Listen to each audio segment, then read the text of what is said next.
What was happening was that we just had the Norway debate, which was a complete disaster. The House of Commons had totally lost confidence in Neville Chamberlain.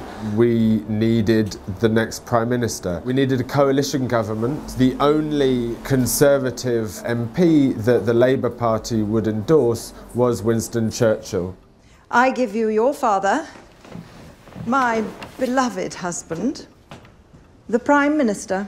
It begins with the appointment of Winston Churchill as Prime Minister. The British Expeditionary Force, so the entire British Army, are stranded on the beach at Dunkirk. Churchill is put in a position where he has to either choose to fight on and risk possible invasion of Great Britain, or make a peace deal with Hitler via Mussolini. When will the lesson be learned?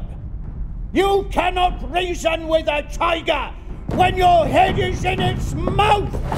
One of the main ideas about the film was this realisation that he wrote 3 of the greatest political speeches in history in a 3-week period. And so the question became how he wrote those speeches, why he wrote those speeches, and the potential for language to shape society and change the course of history. We shall fight in the fields and in the streets.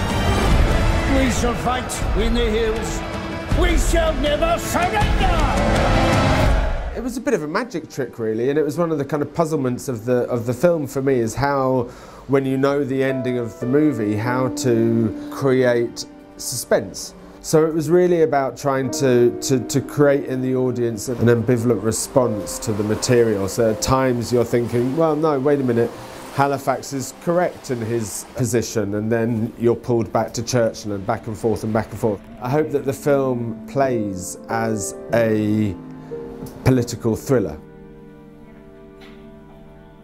The Churchill that I saw when I looked at the research and film footage of him and so on, he walked with this kind of energy. He thought at 500 miles an hour. So I wanted an actor with a kind of intensity, and Gary, from all his previous work, has shown us his ability to play very intense characters. And then the exterior one can fake, you know, especially when you have such an extraordinary actor as Gary Oldman.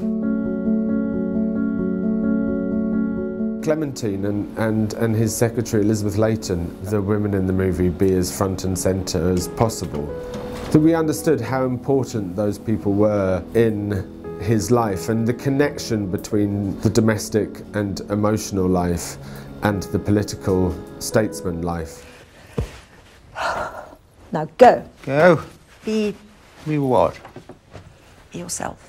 We were shooting the movie in December and January, despite it being set in May. I tried to create a kind of full spectrum of British public. So you have Londoners, you have Northerners, you have Irish. So I wanted to try and create a kind of view, a snapshot of British society as a whole.